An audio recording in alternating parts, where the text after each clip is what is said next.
Karibu kwa mara nyingine tena mtazamaji wa The World News katika kipindi hiki cha ulimwengu wa siasa. Tunaendelea kufahamisha mengi yanayojiri ulimwenguni, lakini ni kile alichokizungumza rais wa Marekani Donald Trump, ambaye amesema Marekani itaingilia kati ikiwa Iran itawaua waandamanaji. Rais wa Marekani Donald Trump ameonya mamlaka ya Iran dhidi ya kuwaua wanaoandamana kwa njia ya amani, akisema taifa lake litawaokoa. Katika chapisho kwenye mitandao ya kijamii aliandika, "Tuko tayari kwenda huko." Hakutoa maelezo zaidi rais huyo wa Marekani. Afisa mwandamizi wa Iran Ali Larijani alijibu maoni ya Trump akionya kwamba kuingilia kati kwa Marekani katika masuala ya ndani ya Iran itakuwa ni sawa na kuyumbisha uthabiti wa eneo lote la Mashariki ya Kati. Takribani watu 6 hadi sasa wameripotiwa kuuawa nchini Iran siku ya Alhamisi baada ya karibu wiki moja ya maandamano makubwa iliyosababishwa na hali mbaya ya kiuchumi. Marekani ilishambulia vituo vya nyuklia vya Iran mwezi Juni, ikijiunga na kampeni ya anga ya Israel iliyolenga mpango wa nyuklia wa Tehran na uongozi wa kijeshi. Iran inaunga mkono makundi nchini Lebanon, Iraq pamoja na Yemen, jambo ambalo inaifanya serikali ya rais wa Marekani Donald Trump na ile ya waziri mkuu Benjamin Netanyahu kuonyesha namna ambavyo haikubaliani na mipango hiyo. Hata hivyo, wakati huu wachambuzi wa mambo wanasema kwamba ni wakati ambapo Marekani inatafuta sababu ya aina yoyote ili iungane na Israel kwa ajili ya kuishambulia Iran.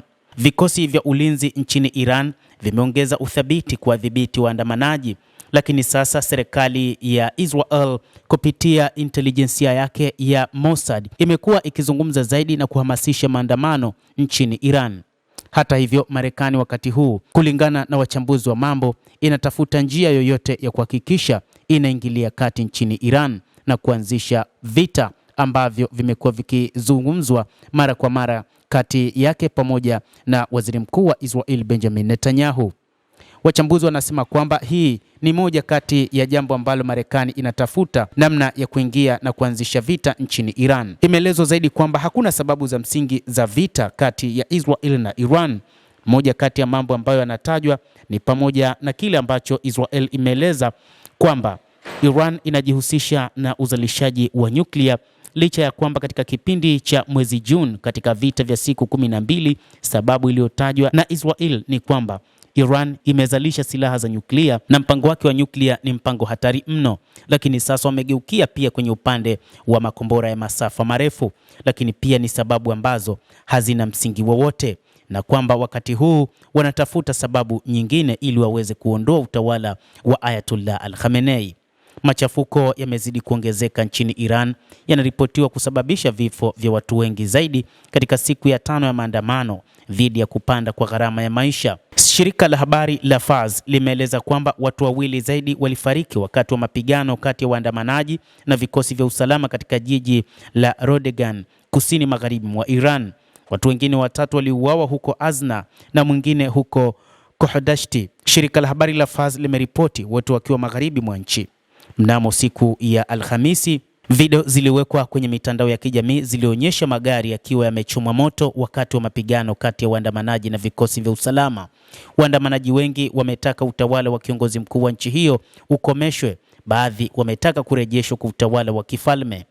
Maandamano hayo yalianza mjini Tehran, miongoni mwa wafanyabiashara waliokasirishwa na kushuka kwa thamani ya sarafu ya Iran dhidi ya dola ya Marekani katika soko huria. Kufikia Jumanne ya wiki hii, wanafunzi wa vyuo vikuu walikuwa wamejiunga na maandamano hayo na yalikuwa yameenea karibu katika miji mingi, huku watu wakiimba dhidi ya utawala wa kidini wa taifa hilo la Iran. Maandamano hayo yamekuwa mengi zaidi tangu ghasia za mwaka 2022 zilizosababisha kifo cha Mahsa Amin, mwanamke kijana ambaye alishtakiwa na polisi wa maadili kwa kutovaa hijabu ipasavyo. Hata hivyo, wachambuzi wa mambo katika eneo la Mashariki ya Kati wanasema kwamba hii ni mipango ambayo imeanzishwa na watu wa Magharibi katika kile ambacho hawautaki utawala wa Ayatollah Al-Khamenei, na hivyo kueneza chuki dhidi ya raia nchini Iran. Mtazamaji wa The World News, endelea kutufuatilia, lakini usisahau kulike, usisahau kucomment, kadhalika na kusubscribe channel yetu hii ili upate habari hizi kwa mapana kupitia The World News. Mimi ni Adam Hussein, endelea kuwa nasi wakati wote, endelea kutufuatilia uweze kujua ni nini kinachojiri katika ulimwengu.